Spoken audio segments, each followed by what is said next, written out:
It's my pleasure to introduce our next speaker, Professor Stephanie Nelson.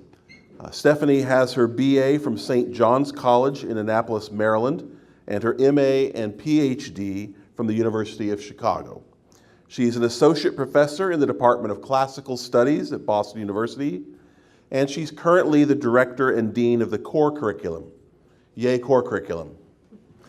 Yay! All right, I was thinking we would get some cheering, but only you. She teaches widely in Greek and Latin literature and in the classical tradition, as well as throughout the core humanities and social science courses.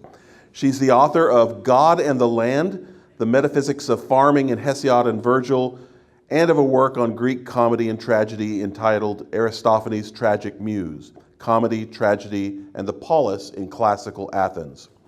She has written on and given numerous talks on the relation of James Joyce's Ulysses and the Odyssey, and is currently at work on a monograph on the subject. Please join me in welcoming Professor Nelson.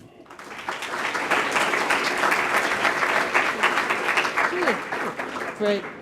Thanks, Fred. Because I'm Stephanie Nelson. I teach here in the College of Arts and Sciences. I teach in the Classics Department and in the core. And so I thought I would just, talk a little bit about what I actually do kind of in my own thinking, my own research, aside from my teaching. The two actually, in my case, are pretty much the same kind of thing. So I'm a classicist, so I work on stuff like Homer and Hesiod and Greek tragedy and stuff like that. But also, just kind of by coincidence, it's sort of an accident, I go to Ireland. I have a partner that, and I live in Ireland in the summers. So I got very, very into James Joyce. I don't know, so does anybody, have any of you heard of James Joyce, like Joyce's Ulysses? Okay, cool. Yeah, it is a seriously cool book. I have to say it's a seriously cool book. I mean, it's kind of an accident that I got into it. And if you know, which is not like that obscure or anything, that the name Ulysses is just the Roman version for Odysseus. So you would think, well, duh. Obviously, people have already talked about how Joyce's Ulysses relates to the Odyssey. And the amazing thing is actually, that's not actually true. And one of the reasons why that's not true, and this is kind of, to my mind, super interesting. So if you think about the differences, so how many of you guys know the Odyssey, Homer's Odyssey? Yeah, okay, cool. Yeah. So, it's set in the Trojan War. We're talking absolutely the epic of epics. I mean, this is something for the ancient Greeks, was already ancient. Huge, huge, huge monumental civilization. I mean, this is like the definition of heroic. Whereas Joyce, and he does this deliberately. I mean, Dublin, there's a kind of a Irish-American kind of romanticizing of Dublin, but Dublin is like the back of beyond. I mean, from Joyce's, he got out of there as soon as he could, and he never went back. It's kind of on the margins of Europe, and he sets, the whole thing occurs in one day, June 16th, 1904, on which absolutely nothing happens. Nothing happens on that day. Nothing actually happens in 1904. Nothing actually happens for practically the entire decade, which is even more amazing because Joyce actually writes it during World War I when the entire world is blowing up, as everybody's concerned. But he makes it as boring as he possibly can. Okay, so first reason why you wouldn't necessarily associate the Odyssey and Ulysses. Second reason is, Odysseus is like the quintessential, amazing, incredible hero. Not only is he a great warrior, but he's smarter than anyone else. He's faced cannibals. He is a goddess who falls in love with him and wants to make him immortal. He is another goddess who tries to make him into an animal. He's absolutely everything. Leopold Bloom, who's the hero of Ulysses, is he's an advertising guy. He is so boring. He is completely nebbish, and that's it. There's not much going on with him. Penelope, Odysseus' wife, 20 years. I mean, this is a woman who rules the kingdom for 20 years, wards off 158 suitors, outwits even Odysseus, right? So Bloom's wife, Molly, yeah, she sort of hangs around in bed. She's into tarot cards. She starts an affair with a guy who has like made a huge amount of money by putting up billboards. This is like not, really earth-shaking stuff. And then also you have, has anybody read like Portrait of an Artist? Does anybody know that? Okay. So that's a super interesting book. That's very accessible. You might want to look at that. It's very cool. So it's kind of Joyce's autobiography, which is super interesting. But basically, the character Stephen Dedalus is like this completely self-obsessed. You guys probably know people like this. They're like poets. They're like artists. They're incredibly artistic. They haven't actually like done anything exactly, but they're super, super artistic. Right? So this is the Telemachus character. And the Telemachus character is, in the Odyssey, figure what this means, right? At the age of 20, you're working hand in hand with a goddess, Athena. This is some serious stuff going on. So that's the first reason why has nobody done the stuff that I'm doing already?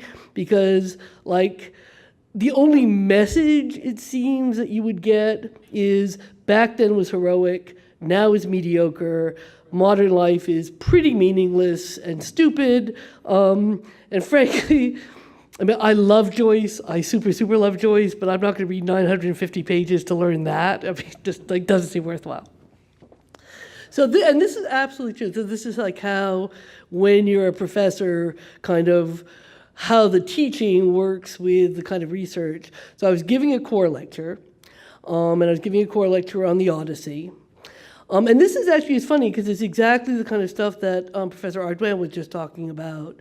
So I was thinking about, okay, what does it mean to return home, right? And why is that such a big deal in the Odyssey? And I realized, and of course I was thinking all of our core students really are pretty much first semester freshmen. And I was thinking, so what, I think, the truth is, and you guys, for those of you who are first semester, when you go home at Thanksgiving, all of a sudden it's amazing. It's not really like the home has changed that much, but you've changed so much. And I realized, and I think this is really right, in some ways, the reason why it's this huge, huge issue is you can't go home again. And you can't go home again because the you that goes back again just isn't the same person as the you that left in the first place. And so to me, this clicked. This is became a huge thing. Because I think that's right. If you think about it, Odysseus left home maybe 22, 24, young warrior, incredibly powerful, infant child, new wife that he was incredibly in love with. 10 years of war? 10 years is a long time. And then 10 years wandering, he's not the same person when he comes back. And I think just that issue, and this is, I'm older than you guys, but, and I think about it myself. I think about, I was once an undergraduate, and I was going to change the world. I was bright-eyed, and somehow I'm still the same person, but it's super hard to figure out, in what way am I still the same person? So to me, that's what happened then when I looked at Ulysses.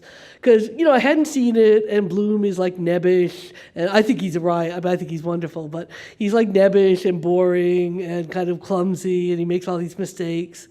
But he keeps thinking about this moment when he was 21, and he proposed to Molly.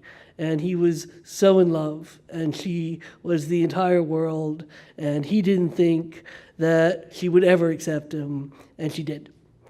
And, this boring, nebbish 40-year-old person is thinking back to that 21-year-old person. And that's what I realized. I think that's why the two works are working the same, because he's also worrying about how can I still be that person? How can I still be that young person? And I also think what's happening is that, and I think this is just amazingly interesting, is that Joyce on some level is thinking, Actually, even though my novel is completely, utterly different than the Odyssey in every possible way, in another way, it's still the same, right? In some ways, the story is the same story, and it's asking that question, how can it be the same? So then the last part, and that's the first part of my book, and now, so everybody settle down because I'm going to be here for an hour and a half. I didn't tell Paul that actually I have an agenda. Now, but I'll just do this. So those of you who have heard about Ulysses have probably heard, and this is partially fair, but partially not fair, that is super, super, super hard. And that's not entirely fair. It is pretty intense. I mean, it's pretty super intense. But I guess the more I thought about it, and I guess because I liked it so much, I kind of wanted the things that were super hard about it also to be worthwhile. So one of the things that is super hard about it is, and I'm sure a lot of you have read this kind of stuff, it's intense stream of consciousness. So you're like super inside of the character's head. So I had a lot of fun thinking about this. So the best example I came up with was, so if Ulysses was set at BU, okay, you'd get a sentence like, something like, Mr. Bloom strolled down Commonwealth Avenue. Warren, better late night. See, exactly. I'm glad somebody laughed at that. Because the thing is, like, if you know about late night eating at Warren Towers, the whole thing makes perfect sense, right? If you know Commonwealth Avenue, Warren Towers. But the thing is, and this is what makes it hard, is Joyce doesn't give you the context. You kind of have to work it out. And so I really struggled with this. Okay, like, is he just being, can I swear? No, okay. So is he just being a pain in the, whatever? I mean, is it just being a pain, or is it there? And I realized, and I guess I do think this, I think it connects with the other idea, like, how are you the same person as you were as a young person? Because I think that actually happens a lot, that when you experience something, a lot of times you don't really get it until later. Until you've actually kind of gone back and reflecting on it. And Joyce can be hard because he makes you do that. The first time you read it, you don't necessarily know what's going on. But the more I thought about it, the more I thought, oh, yeah, well, that's kind of life too. So I can see why he does that. Then, so the last part is, so about halfway through the novel, and it's also hysterically funny. I mean, it really is very funny once you have to loosen up. One of the things is you have to stop trying to control everything, think you're gonna like figure it all out like a puzzle and just like go with it. But if you do that, it is hysterically funny. But so halfway through the novel, basically the narrator kind of goes onto acid. And you have this like insane thing where every single chapter has a completely different narrative voice for no particular reason. So he like does one chapter as like this Harlequin romance, and then he does another chapter as the Mina Purefoy is giving birth, and like the English language is born. So he begins with like Beowulf and goes all the way up to modern slang, like in the chapter. Like why? Who knows? Like whatever. There's a chapter that just turns into a play. Out of all of a sudden you thought you were reading a novel. No, it's a play, but it's kind of a play on acid. So like all of the props start speaking, and it's like this is very insane. So okay, that's a little strange. But again, the same kind of thing. If I asked myself, what's the real me? I mean, is the real me that graduate student? Is the real me the professor now? Is the real me whoever I'll be in 20 years from now? I think both and neither, right? It's not one or the other. I think is the real Odysseus that like incredibly heroic warrior, or the much, much older, pretty jaded guy who comes back, who doesn't trust anybody any longer? Is it the Bloom, the young lover? Is it Bloom trying to deal with the fact that his wife is having an affair? Kind of both and neither. So I guess, so that's where I've kind of come to. I do think, I love the novel. I think it's spectacular. I think this is true, and I'm sure all of you have like your favorite books. I'm sure the reason why I ended up with it, because it wasn't a coincidence that it spoke to exactly the things I'm interested in, I'm worried about, what's my identity, how does it all hold together. But I think it also works with, kind of what a novel is altogether. But I'll tell you a little anecdote. I didn't mean to tell you this, but I will tell you this. I picked it up when I was in college. I was at home for the summer, and I said, okay, I'm going to start trying to read this. I got to the 3rd chapter, and like everybody else, I said, no way, can't read this, not worth it.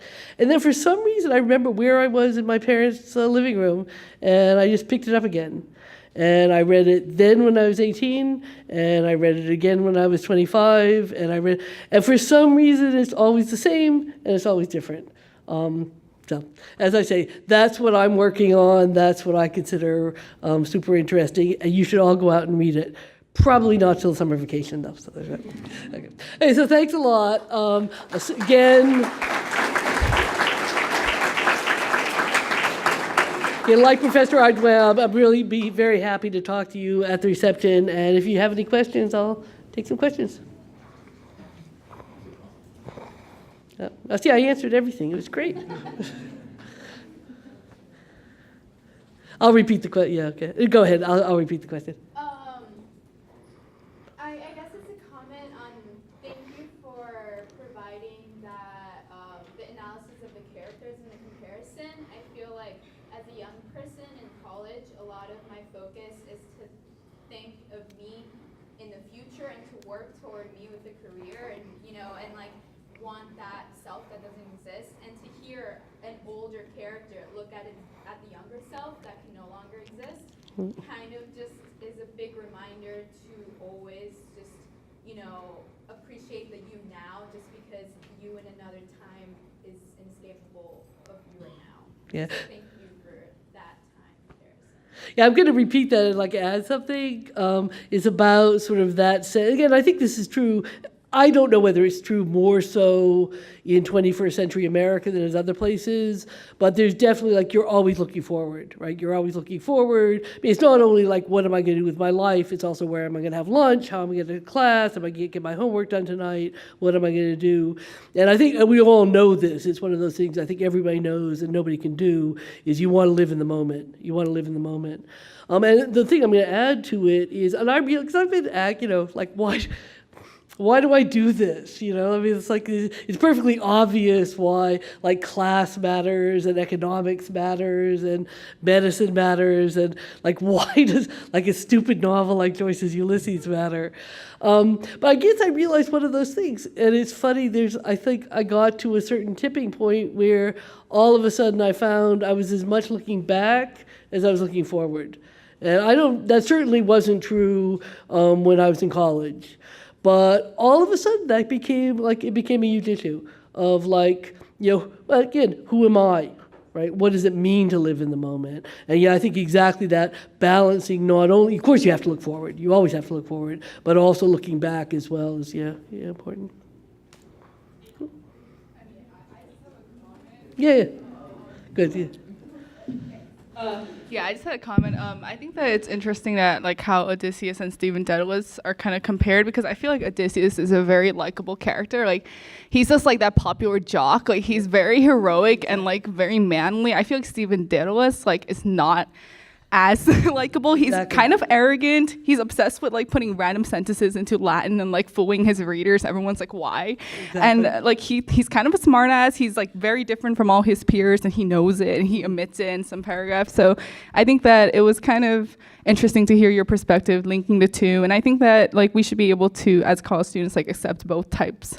We can accept the jock who's Odysseus, who's very likable. You don't have to try hard, but we should also accept people like Stephen Dedalus, and I thought that was interesting. Well, and I think there's even an additional thing, because I think one of the things I think about Odysseus is he comes across, he's so cool and so super. The more you look at him, the more questionable he is. Oh right, you just killed 158 people because they wanted to marry your wife when they thought you were dead. Of course I can see why that's completely just, but it's a little different. And the other thing I always thought, because I have the same thing about Stephen. I mean, I think he's a complete prick. But the other thing that's extraordinary is that Joyce used his own life. I mean, it's this incredibly, like, tons and tons and tons of the details about Stephen Dennis. This is, and like, Joyce has got to have seen, like, what a jerk he himself was at that age, or else he couldn't have put it in. But the fact that he recycles it back to the novel is incredible. Yeah, no, it's amazing. It's amazing. Yeah. Anybody else? Okay, great. Thank you very much. I hope to see you at the reception.